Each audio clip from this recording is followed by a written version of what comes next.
here's a microphone. You can just put it on your. Oh, yeah, sure. This is Ivan. So Ivan's gonna ask you about that. But I mean, we're all kind of hanging out, so it's up to you who you want to talk to. So yeah, I'm with you guys in your pace, whatever it is. Cool. Yeah. All right, love it. So why aren't you a Christian? Go ahead and tell us. Yeah, sure. Well, is this mic on, by the way? Yeah, it's already on. 100%. Well, I was born and raised Muslim, and I've come to learn about all the beliefs that come with that religion. And at first I was pretty skeptic because, especially in this country, it's a bit harder to learn about a minority religion. But as I gone through my teenage years, I started looking into myself and was wondering what the point of spirituality was. And it came to me as pretty logical and interesting. And something to note is that my particular belief in Islam is based on Shia Islam. So a lot of beliefs that we have are pretty different from majority Islam and what a lot of, because Sunni Islam is the majority, a lot of people who aren't Muslim think that a lot of their beliefs about Islam is pretty different from mine. So if they have any criticisms for the religion, it wouldn't be something that I fight and really deal with too. So because my particular beliefs feels more in line with logical principles and what other people do say, it came to me as a type of truth. That's pretty much why.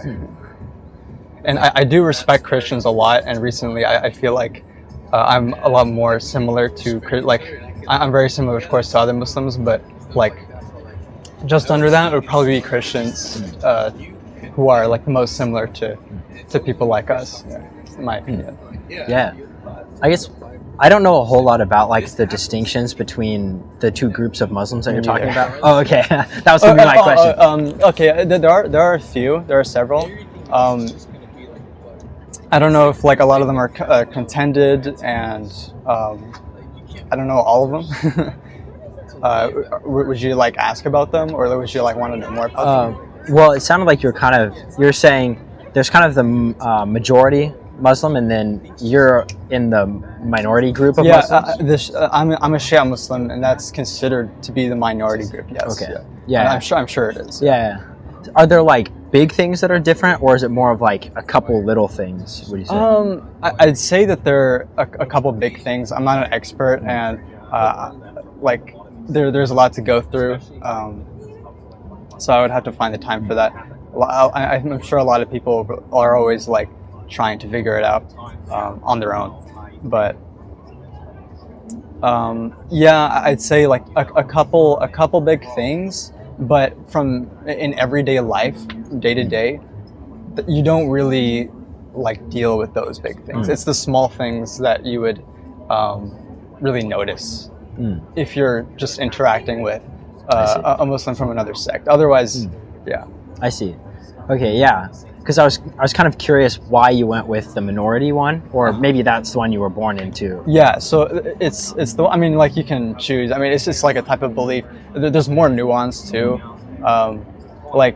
Shia Muslims revere this thing called the Ahlul Bayt, which are long story short, particular religious figures, and their doctrine.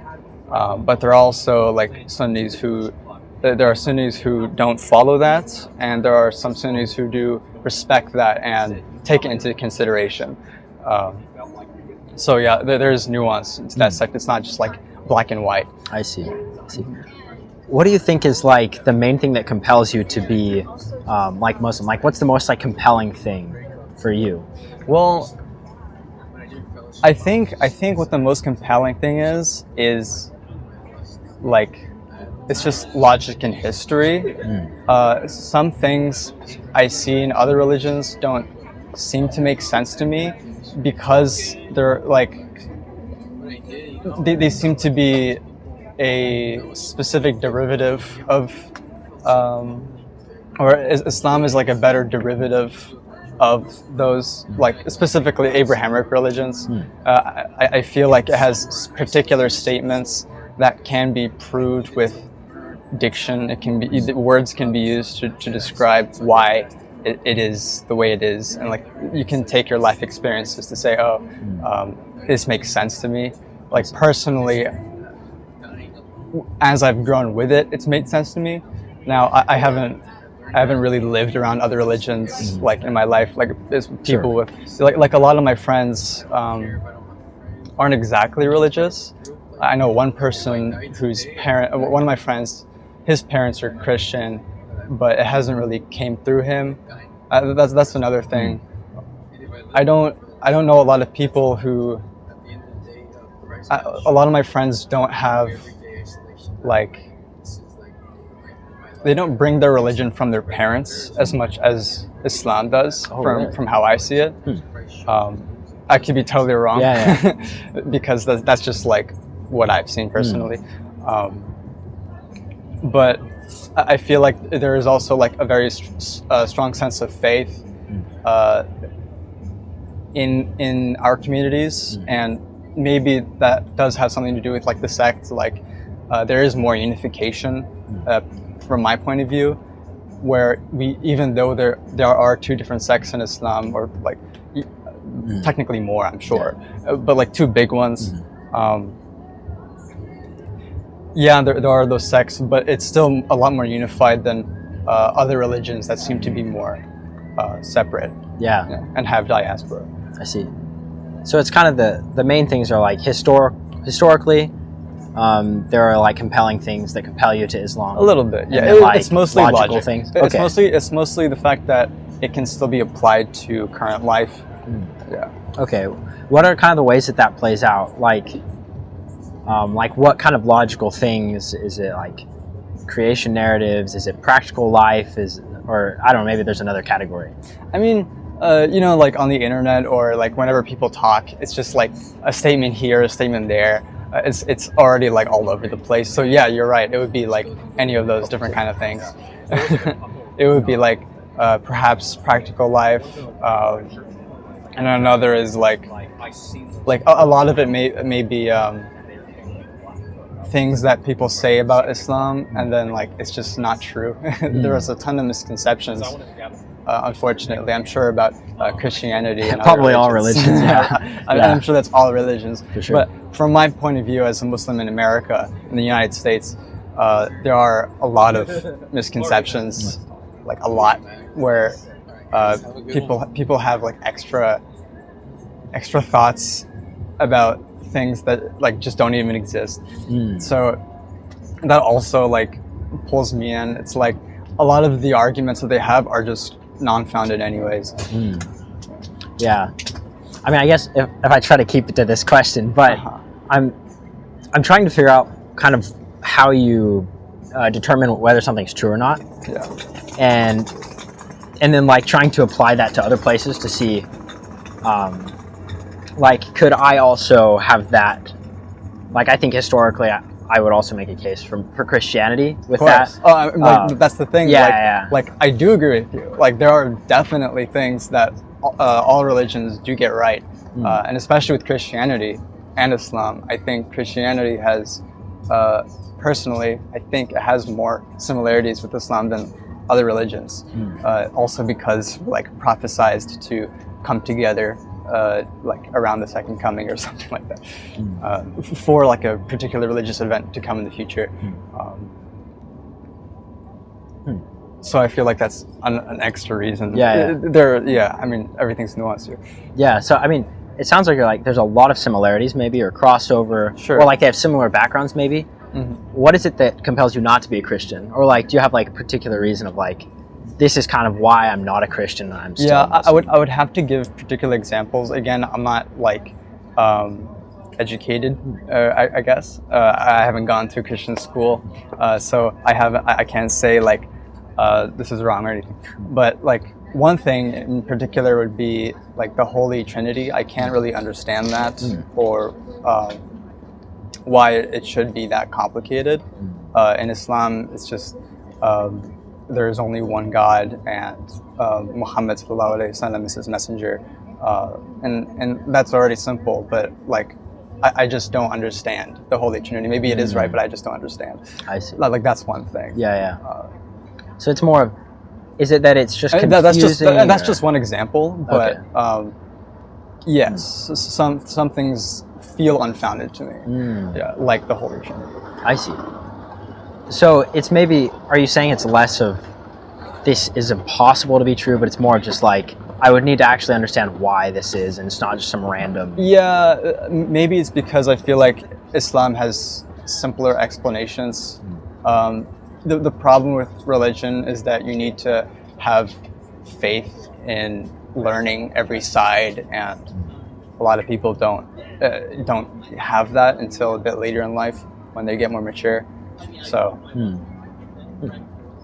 it's like a learning process. I would have to be around all types of people to to truly have the best response for everything. I see.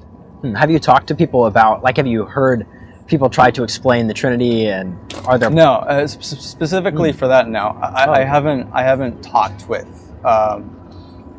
people of other religions in general. I wish I have, but I can't say that I can find many, or people just don't talk about religion as much as they used to anymore. If you could, like, what would you want to ask people of different religions? Like, what would be your main question? Sure. I mean, I guess it would be like, how do you believe? Like, how do you practice your faith, and why is it important to you? Like us Muslims, we practice our faith a lot. I'd argue more than other religions, because we have fasting once for a whole month every year, and more particularly we have prayer about 5 times a day, every day, for our whole lives, with of course some exceptions, reasonable exceptions. And it's like, how does your faith, how do you derive power from your faith, and how do you derive strength and resilience from it? And if you do, how does that strengthen your belief, I guess? I see. So kind of curious about, like, what it looks like to be a devoted follower of these different religions would be like an interesting thing. Would that compel you? Like, if there was one that was more devoted, like, would that be evidence for why you should do it, or is it more just kind of like, I would just be interested to know? I think that would demand my respect. I'd be like, okay, that means it's working for them, and that means they have a reason for this, and that means I should listen to them, and that perhaps they do definitely have things that are correct. I guess the nuance is that there are some parts of religion that are not as relevant to someone's life as they are to somebody else's life or somebody else's circumstance, like certain Christian or certain Muslim beliefs, or Jewish anything could be more important or relevant for a certain time, like several hundred years ago, for example, but now it's maybe a bit different, where particular doctrine isn't focused on as much because society just doesn't focus on it as much anymore, or it's not like important. So super interesting. So is there like something, is there anything that could compel you of a different religion, like any religion?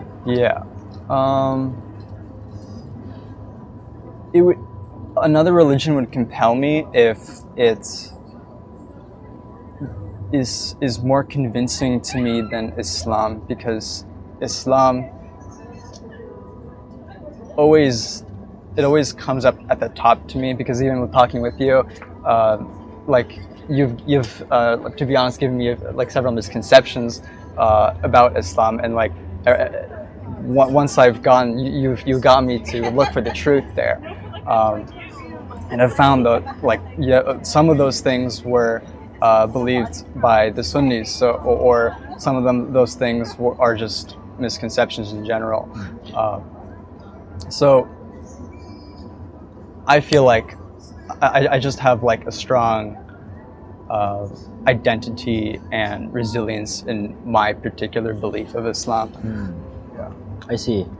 So is there anything It that never fails me. is there anything that could like disprove you? So that was more of like, is there any evidence elsewhere that would draw you to that? But is there anything within Islam that would draw you out of it? I don't think so. Yeah, that's why I'm a Muslim, and I'm totally prepared to leave it for another if I really find like good enough evidence. I guess that's kind of what I meant. The thing is I just don't I don't think I will. I'm open, Right. but I don't think I will. I have been raised. That's why I started this way. But Right. I don't think I will. Yeah. I think my question is more of like, if I don't know what it is that I would like change my, like for me, if Jesus didn't die on the cross, like even the Apostle Paul says, if Jesus didn't die on the cross, we're all wrong. You know, we're leading people away from the true God. Yeah. And so like it's pretty easy for me of like, well, if Jesus didn't die on the cross, then I can't be a Christian. Yeah. Or you know, there might be other things that compel me to specific religions. But is there something in Islam that is like, if this isn't true, then I wouldn't be able to be a Muslim? Well, yeah. Pretty similar to what you said. Like if I somehow knew that there wasn't actually a God in existence, then that would change. I mean, I guess that doesn't match with a lot of other religions, because other religions, like, move into another religion, almost all religions are monotheistic, right? Like a big strength in Islam is that it's monotheistic, but I mean, like, particularly, I don't know if it's like a current society thing, but I tend to focus more on what atheists say, because their arguments are like, I feel like they're more reflective of where society is going towards and what its direction is, because like monotheism in general is like at stake, or like being questioned. So there's like the difference between argument against monotheism and then argument against Islam in particular. A lot of people say argument against religion, or and that can be true. And then there's the further level of argument against each particular religion. So like that's my thought on it. I see. I guess if there was like historical evidence that was like very compelling, like generally accepted, that contradicted it, would that be compelling, or would you still stick to? It would be compelling, but I don't believe there is. Yeah. I see. And like if there is, that would be called into question. The thing is, a lot of evidence can be construed as trustworthy, and there's unfortunately a ton of politics involved in religious history and religion in general. That's how I view it with Sunni Islam. Sunnism is not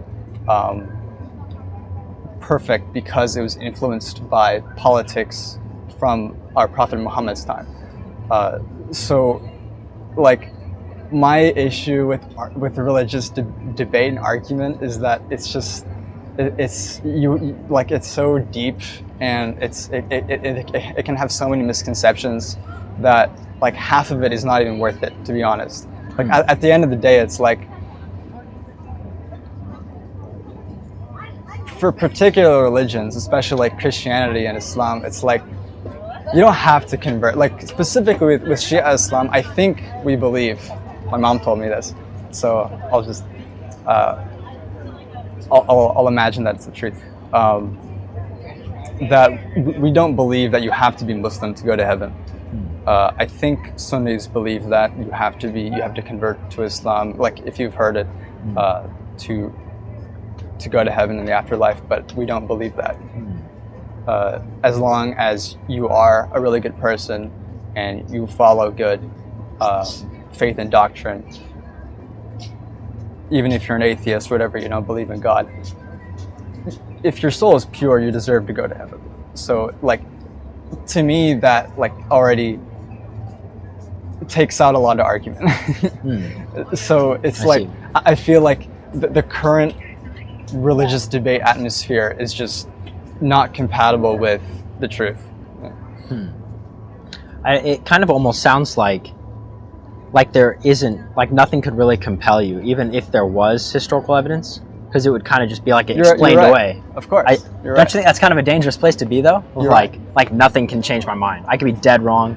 The whole world could say, like, you know what I'm saying? Like, of course. How do you kind of sit with that? Well, I sit with that because I think there will always be an explanation that is that's not fallacious and will always have truth to it. My faith can also mean, like, I have trust in that this doctrine works. I mean, if there's somehow like completely irrefutable evidence that this and that is not true, then I'm going to concede. But I'll be waiting for that. Right. I mean, the historical evidence for Jesus' death, like just his death, you don't even have to talk about his resurrection, but just his death is like insane. Sure.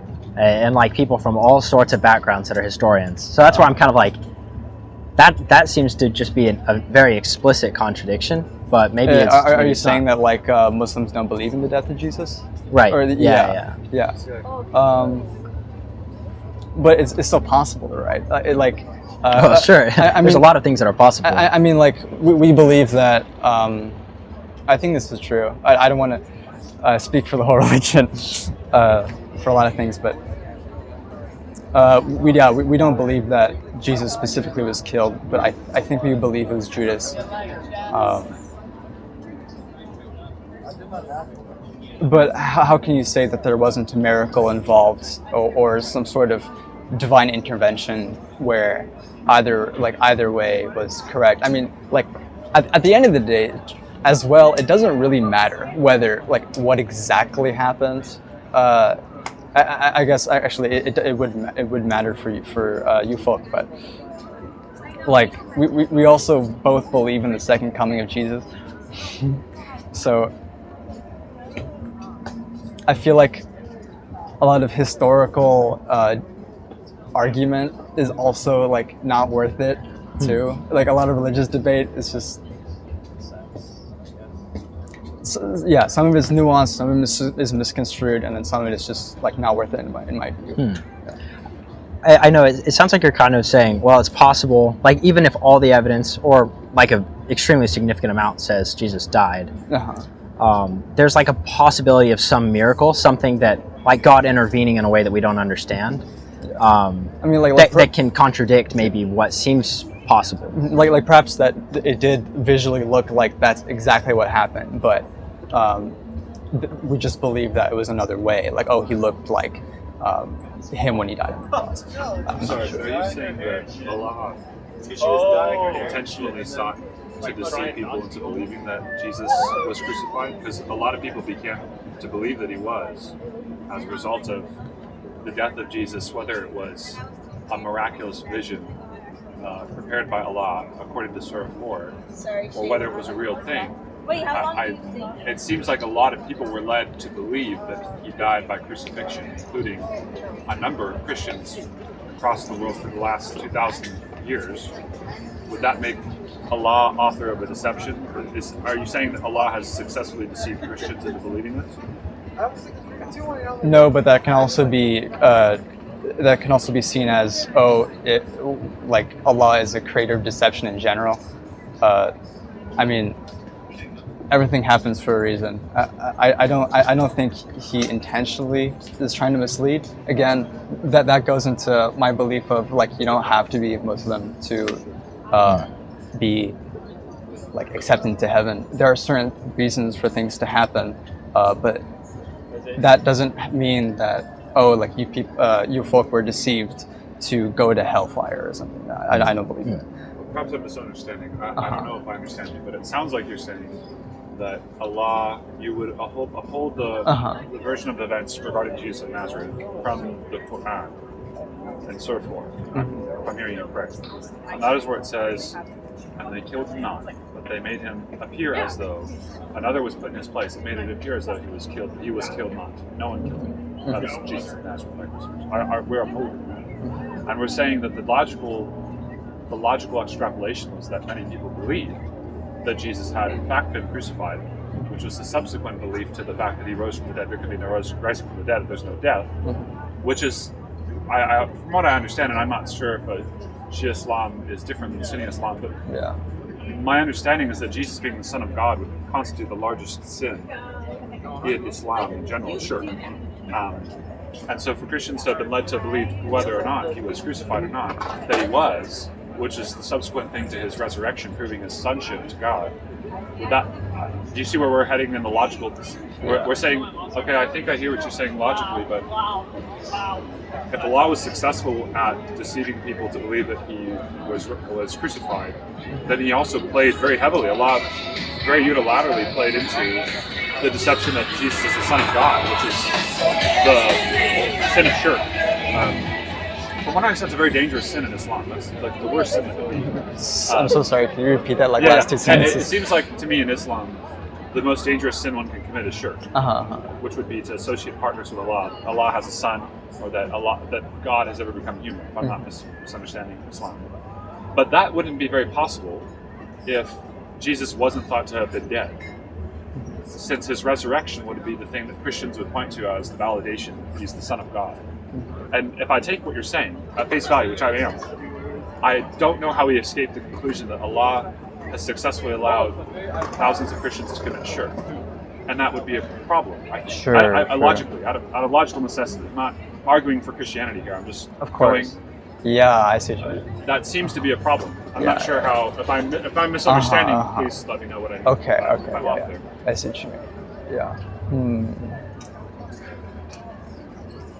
I'm also thinking in the manner of like, it's also like important for the time, like the whatever the law was, or like the jurisdiction and society at the time had to see that he would be crucified, or else like if he wasn't, then they would still pursue him.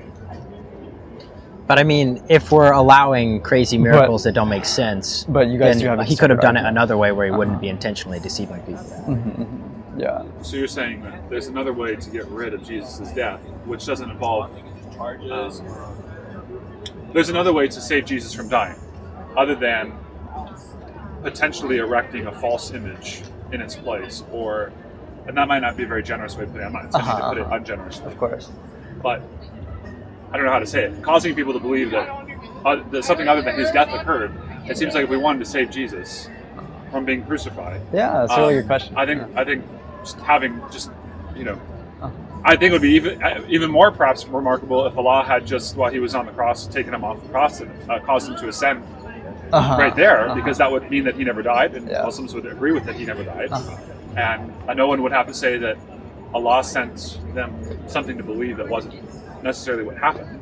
It seems like, not that I'm playing Allah's strategy, I'm just saying, I think what he's saying is there another way to perhaps resolve the issue of Jesus dying by crucifixion, if it's such a strong idea. Could we just remove it at all and still have Islam be true? Yeah, so I'd say that kind of touches into like life being like a test. I'm not an expert, but this is like a bit separate. It's like, okay, but if that's true, then why not Allah just make it so much easier for us to believe in general? Well, making a lot of things easier for me. I believe that Jesus resurrected from the dead, which had to have happened if he died, and I'm wondering if I should blame Allah for telling me that he's been crucified when he hasn't been crucified, and now I'm committing I'm committing the greatest course. offense against Uh-huh. Allah that is Sure, known to man. I see what you mean. Because, so I'm wondering, who do I put that at Allah's feet? How do I Yeah. do with that? Yeah. What's the logical way that I grapple with the problem there logically? Yeah. So like, this is a deep conversation. So Sure. I will say that I am not an expert, and I have especially not delved too much into this history. So I believe I believe the explanation would have something to do with a bigger picture reason for that, but exactly what that is, I don't. Even if I do know what it is, Sure. I don't want to say it. Because Certainly, yeah. I'm I not don't know asking you to exactly explain what a it is. lot. But I just, I guess.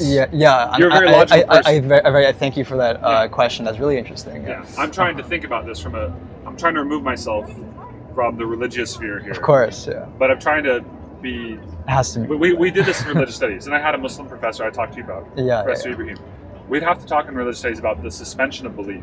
We have to suspend what we believe to think about. Of course, yeah. So I'm trying my best to just be a philosopher right now, and just say I'm at a table full of Christians, and perhaps I'm culturally raised to be a Christian, but let's say I don't hold on to it too dearly. But obviously, inherent in my belief to be a Christian is that Jesus died, resurrected. That's a very core part. Ivan quickly cited that there's even a scripture in our holy book that says, if we don't believe this is, I mean, it actually says something I think you would agree with, which says, if we're saying that Jesus was raised from the dead, but he wasn't, then aren't we found to be false witnesses of God? Aren't we telling everybody that a falsehood, that Allah raised him from the dead when there was no, that would be very bad. That wouldn't be in a good spot for me. So I'm just thinking, all right, well, let's go only logic as far as we can into the conversation, since that seems to be the playing field that you enjoy the most. I like that playing field myself. So, thank you.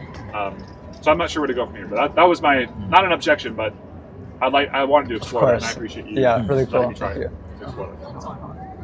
So not sure where I put you, but I don't know if you have a follow-up question on that. Next question. I mean, I was going to go a different direction with it way back, but I like where it went. It's really interesting. I don't know, do you have any, is there anything, and maybe I've already asked this question, but that could compel you to be a Christian, or things that you would be looking for that might indicate it's worth exploring? Well, I want to ask you what it feels like to be a Christian in this society, and if how that's changed over the last 50, 100 years. If society has pulled back from religion overall, and especially Christianity in America, or is there like a resurgence recently? Do you feel like there's like more attention, or what? It's a good question. I could probably give you for the past 20 years. I haven't looked at a bunch of research about that, but it is interesting. What do you feel, perhaps? Yeah, about it. I think there's a lot of people who call themselves Christians, especially in America. But I think there's a lot of people who have been kind of handed an incomplete picture of it, and they've kind of run with it. And so then they hand that to the next person and tell them that's the whole thing. And so I think there's a lot of misunderstandings with what it actually means to follow Jesus and to become like him. That's kind of big picture. Christianity is following Jesus and becoming like him in that. And if you look around, most people who call themselves Christians don't follow Jesus. They don't try to become like him and look like him. So in some ways, you could say Christianity has gone on an incline, and in other ways, you could say it's gone on a decline because this incline is not exact. It's not it's not unified, or it's misinformed. Okay. Because this is very easy. If I just call myself a Christian, and maybe I go to church once a week, I own a Bible, I read the verse of the day or something. There's kind of a very Christian light version, and that's very popular. But I don't think that that's actually helpful or beneficial. Yeah, that's what I feel like. That Christian light version. That's what I feel like is around me. It probably is. Yeah, for sure.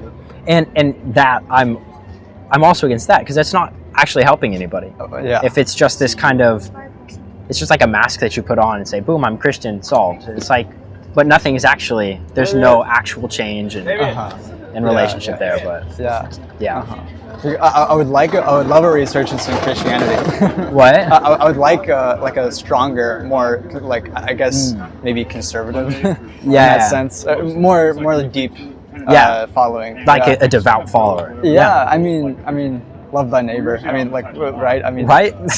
Yeah, the world would be a great place if everybody who said they were a Christian actually lived like Jesus. So, like, as a Muslim, I can give you my the more Christians, the better. I don't care. Like, it's great. I mean, I give them my. I believe you guys are great people. So, That's just so interesting to me. And maybe it's like the minority group that you're in, but I mean, like I'm saying a lot of that because I'm in America. Like, if it were my choice, like, yeah, I would live with like a lot only other Muslims, but it's like I would happily coexist with Christians, and I'm saying this because I would be more happy to coexist with them than most other types of people, I guess. Oh, like if you had to pick your poison of like who you're going to be around. No, like, I wouldn't say poison. Yeah, well, I was using it more just a phrase, but yeah, that's interesting because honestly, it's better to like coexist. The thing is, like, I mean, like, they always put me down there. All they want me to do is. Yeah, perhaps there isn't enough. Maybe I can coexist with Christianity more than I think, or more than I feel already right now, because it's not strong enough right now in the country. Like there's a particular thing about like something on my mind a lot right now at this age, of course, is like women show too much skin. Like that's like one thing, and it's like there's of course so many different things as well, but if there was more Christian belief, I'd imagine that it wouldn't be that strong or prevalent. So like that's one thing. Yeah. It's like there's not enough Christian belief for that to exist, but if there was more, I think I'd be even more compelled to coexist. Yeah. So it's kind of like this apathetic Christianity that's like not like devout. And that annoys me. Yeah. Well, it annoys me too. And so. of course, it annoys you too. Yeah. Cool. We agree on that. Yes. Yeah, because a lot of them don't even know what they, believe. And well, what they believe, I suppose. But yeah, I think that's interesting because I've talked to other Muslims and they're very strongly opposed to Christianity. So that's just kind of an interesting thing. I kind of need to think about. Like, I mean, I would also be inclined to say opposed, but the thing is, it's easy to conflate opposed religion with opposed person. Okay, that's fair. I'm not saying that's like what you're interpreting as, but that's what it feels like in conversation. Yeah, kind of. Yeah, and like I think everybody has the problem with as they grow older. It's like, do I want to be with this type of person or not? And it's like my convergence is like, yes, but these people are like more similar to me, and because they hold like similar beliefs that I didn't know they had. I didn't know that there's such similarity beforehand. I see. I mean, I guess if you were like living around like faithful and devout Christians, they would be evangelizing people, and like their goal would be to convert people. Interesting. So like, would you be okay like coexisting then, or would then be like There's a lot of Christians in the Middle East too, right? I mean, like that's a very interesting proposition. I was thinking like immigration in general. Like if I lived in a Muslim country and immigrants were coming in who weren't Muslim, and they were bringing in different faith, would I want that, or would I want my kids to live in a society with people with the other religion? Because what if they what if they hear wrong things? What if they diverge? What if they go away from Islam? What if they go away from not even just Islam, but like other specific beliefs? And I was thinking like, no, you should be okay with that coexistence, because if people are likely to leave your own beliefs, that means your beliefs were never strong enough to begin with. So Yeah. So even if the Christians are like trying to convert people in the Middle East, it would be okay for them to coexist regardless, because the Muslims should have the Muslims' faith in their religion should be strong enough. Yeah. And I believe that it is. Yeah. I mean, I agree. At least like on a theoretical level of like, well, I mean, people really should be happy to have other opinions around them. Yeah. Because then, if the goal is to find what's true, you would want to not isolate yourself from what might be true. Exactly. Yeah. Yeah. I mean, I agree with you there. Which is like an interesting thought again, because it's like, is my faith as a Muslim stronger because I'm in America rather than in a Middle Eastern country? I don't feel like that. I think my faith would be strong regardless, but perhaps it would get me to look deeper into the truth. I don't think so, but it could be. It is definitely another one of Allah's tests. Is your faith strong enough in this environment? So super interesting. I don't know. Is there anything else that you want to talk about? Or? Nothing really. Have you exhausted all your questions? I mean, I have more questions, but I'd be more of just like, I just don't want to like drag you on if you don't want to keep talking. I definitely have more questions. I have until 2:30, I guess. All right. Well, I don't know if anyone else wants to talk, but nobody's around. No, I am curious though. Nick has probably talked to you about it before, but has he talked to you about the Islamic dilemma? Yeah. I want to say like one specific thing is that he mentioned our Prophet had like more than 4 wives. That's more of another thing, but yeah, sure. And that is another thing. But like also the fact that he married Aisha was 9. That's just not right, actually. That's so interesting. Yeah. Because we talk to so many Muslims that are like Muslim. Sunnis? They're like Dawah guys. Is that what you're called? Like Dawah, is that like evangelism type thing? Sure. Or no. Yeah. It's, maybe I'm misunderstanding what that means. I think that means like strong religious advice, like spreading the faith. Okay. Yeah. So kind of like evangelism. Almost. Okay. I wouldn't say so, but something similar. Yeah. As close as maybe. Sure. Yeah. But that's because we've talked to people who like set up out here, and maybe you disagree with them, but they were saying yes, that is the case, but they like rationalized it based on culture, which was interesting. I think that hadith is just it's not graded well. It's not actually trustworthy. I don't even know if that's a Sunni thing. I don't know. Maybe that's like a Wahhabi or Salafi movement thing. Yeah. Huh. So again, that comes with politics. Politics is like probably the reason why that exists, and it hurts religion. So like that's effectively a lie. And like we believe that like she was 19, I think, and like even then he married her for a political reason, not because he wanted to really marry her to begin with. I think that's a Shia belief, but. Because there's still that age difference. Like you don't marry someone that much younger. Right. Normally, she's doing that for a political reason. Interesting. Yeah, I haven't heard that one before. From my perspective. Yeah. But the Islamic dilemma that I was mentioning, I'm sure Nick's shown you. Yeah. My problem with that is that I think you guys misinterpret the Quran in the sense that you guys take it too literally, statement by statement, where a particular sentence or a particular verse is in context with a story, and it's not acting as forever truth. If one verse is saying, follow the teachings of like the Torah and the Bible, or like the Christians and the Jews.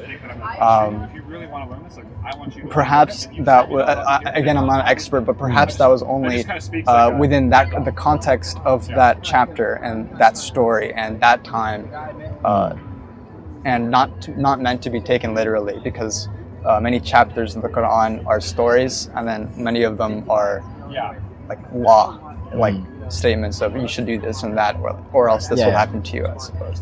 Yeah. So how do you know when it's like literally just what it says, like as clear as it reads? I mean, the Arabic translates.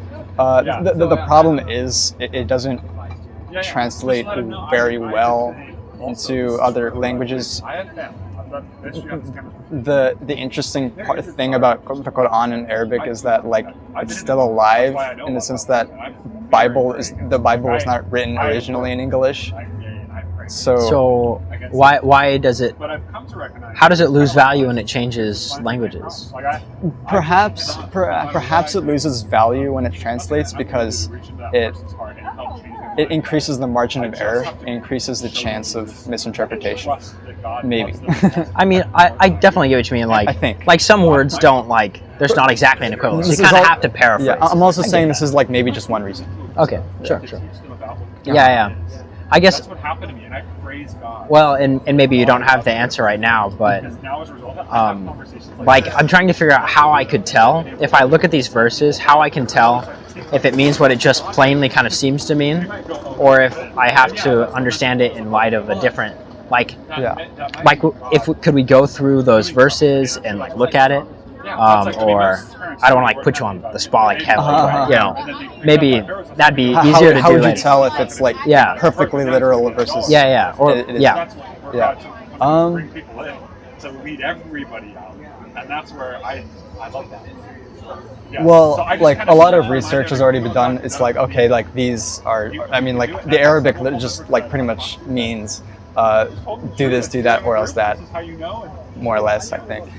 I was thinking about it, but a lot of it is just like, or like some of it perhaps is just using logic. It's like we have we have knowledge of history, we have knowledge of what's going on right now and how life works. So how can this verse reasonably apply to the real life? What's the best way to apply this, I guess, instead of like taking it word for word and like setting a particular definition without thinking about it, I guess. That's my perspective. Yeah. Because I guess this is kind of like where I'm coming from, and then you can kind of maybe make adjustments. I also don't know if there's like particular interpretation or translational differences between sects. I don't think so. Yeah. But maybe here or there, maybe a little bit. So yeah. I don't know if that makes a substantial difference. Yeah, I think because my understanding is the Quran is the last, like Allah's final revelation, I think, and it's like it was given in a way that's like perfectly clear and can be understood, and it's like somehow protected from corruption, whereas the other ones were like corrupted or something, like allegedly. And so then my question is, like, if it's supposed to be like very clear and understandable as the final revelation, how, like, why would I, or how could I? It's the act of pursuing that knowledge that the Quran gives you. It's not supposed to be a very simple answer. It's something you're supposed to live with. Perhaps it's not easy to understand that as a foreigner to the faith, but if you have a lot of faith in religion and you live with it and you try to understand it, the truth will come to you. Perhaps maybe from a divine source because of your faith. So yeah, I think my it's just like a lot of faith involved, I guess. What do you mean by faith? Is that like some people mean different things? Because some people say faith is kind of like an ungrounded. It's kind of hard to like logicize faith. Oh, like this means that, but there's a different. I'm not an expert. That's fair. That's fair. Yeah. But I don't. I think there's a different level of understanding you can get from religious text via like Quran or Hadith if you have faith in it. Like the dilemma specifically is like excerpts from what like pretty far away verses in the Quran. And they're already taken like more literally than necessary. Perhaps this whole conversation is for naught because we're talking about like just that dilemma, which is just about 3 verses, which are the only ones that seem to have an English misinterpretation. Well, I guess that's my question. How do we know that it's a misinterpretation? Because like, it seems that the burden of proof is on the side that is complex. Maybe from the people who know Arabic and can translate it correctly, and can like cross-reference correctly. I think. I guess my confusion is if I have a Quran that's been translated by a Muslim that knows Arabic, obviously, because you translated it. Like, how wouldn't they have corrected that in the translation to like if it was that explicitly wrong? You know what I mean? Yeah. I mean. That's the thing. It's like if you're trying to translate a text, you kind of have to do it literally. But then if you want an explanation, it needs to be done on like a side note or a footnote, which you're not going to do in the book. So perhaps extra explanation needs to be like sermons, for example. Like they're not directly placed into the Bible, right? Sure. So maybe it's like that. Yeah. I guess again, I think I'm just kind of like trying to figure out how, if it truly did teach this, if there was any way that you would be like, yeah, I guess it does teach this, or is it kind of bulletproof? Is there like no way that it could ever be wrong? Because like your faith just makes you look away from that and say, well, I'm pretty sure there has to be an explanation for it because I assume that Islam has to be true. Therefore, there has to be an answer to that. You know what I mean? Well, I'm kind of holding that belief because I don't know everything. Well, sure, yeah, I don't either. So yeah, but like. That's why we moved 30 minutes. So we do 30 minutes before. Yeah. Pray. We kind of worked into it.